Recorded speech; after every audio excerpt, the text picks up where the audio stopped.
Hello guys, Victor Isibor here. Just a piece of news.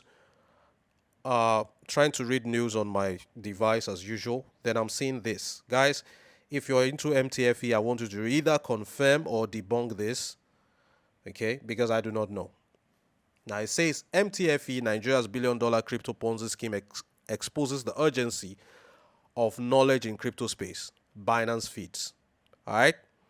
So I want you guys to give us heads up about what is happening with MTFE. I am not a member of MTFE.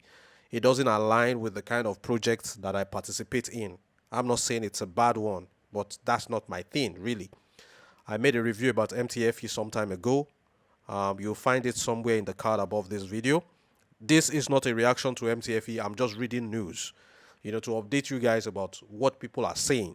I'm neither confirming or debunking it because it will take a participant of MTFE to either confirm or debunk. So this video is like a question. All right. They said Nigeria's billion-dollar crypto Ponzi scheme exposes the urgency of knowledge in crypto space. Okay. So this poster, okay, is saying that in a harrowing turn of events, Nigeria has been rocked by what is now known as the MTFE Ponzi scheme, an audacious crypto fraud that duped unsuspecting investors out of a staggering $1 billion. Most tragically, majority of the victims hail from the northern regions of Nigeria, serving as a grim reminder of the critical role that knowledge plays in safeguarding oneself against Ponzi schemes and fraudulent crypto projects. Let me react to the last three lines. Okay, I'll react positively and negatively to the last three lines. The positive reaction is that I agree with what the poster said here. Knowledge is power. Okay, so laziness and the reluctance to learn, the reluctance to acquire knowledge is the reason why you would hand over your money to somebody else who claims to have knowledge of something so that the person will use their knowledge to earn you returns. I mean, you will never ask yourself, if the person could do it, why don't you take efforts to learn that thing as well so that you don't have to give your money to anybody? I tell people all the time, if you don't give your money to anybody, they can't run away with it. All right? So I agree with the last three lines in that regards, in a general context. Okay? But I disagree with this when they said that majority of the victims are in the northern part and they are talking about a lack of knowledge. So invariably, they are linking a lack of knowledge to the northern part. Okay? As if the guys in the south, the guys in the west and in the east, because of knowledge, they are not victims of Ponzi schemes. That's a lie. I mean, the generality of Nigerians fall victims of Ponzi schemes not as a result of a lack of knowledge.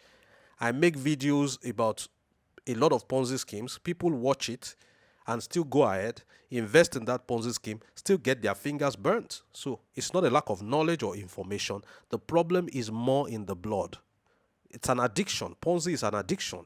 It's not about knowledge. Okay? I know medical doctors who smoke. They have the knowledge of the dangers, but because they are addicted, they cannot help it. They cannot stop it. All right? People that smoke know how to read. They know what is written on the pack. You're liable to die young, you still go ahead and you take it. So it is not a lack of knowledge. I disagree on that. Now, they talk about the lack of knowledge of crypto adoption. That's a general thing, even globally. Crypto is still kind of new. Crypto adoption is still, for me, at a 40% rate in the generality of the population of the world. Okay, a lot of people still don't know about crypto. Okay, so it's not about the northern part of Nigeria only. All right, so they talk about a regional tragedy and a global wake-up call. So they're saying that majority of the victims of MTFE are from the northern part of Nigeria. Let me counterpunch. First of all, before you comment, listen to me. I am not saying that because of this article that MTFE has collapsed. I know that there were delays with withdrawals. That's the last update I have. Remember, I am not a member of MTFE. I do not invest in MTFE. So I am not in the best position to either confirm or debunk these things.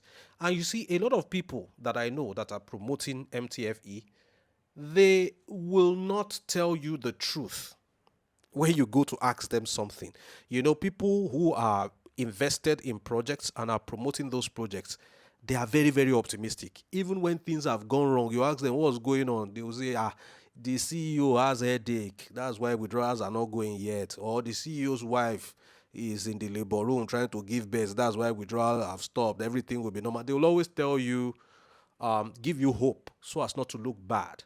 Okay, so if there's any unbiased MTFE promoter or member, please leave in the comment section below an update of what is really happening with MTFE.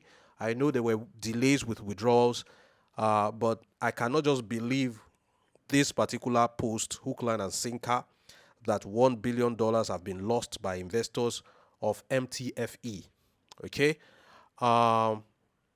smash the like button, share this video within your social media community so that somebody who knows what's going on with MTFE is going to tell us in the comment section below.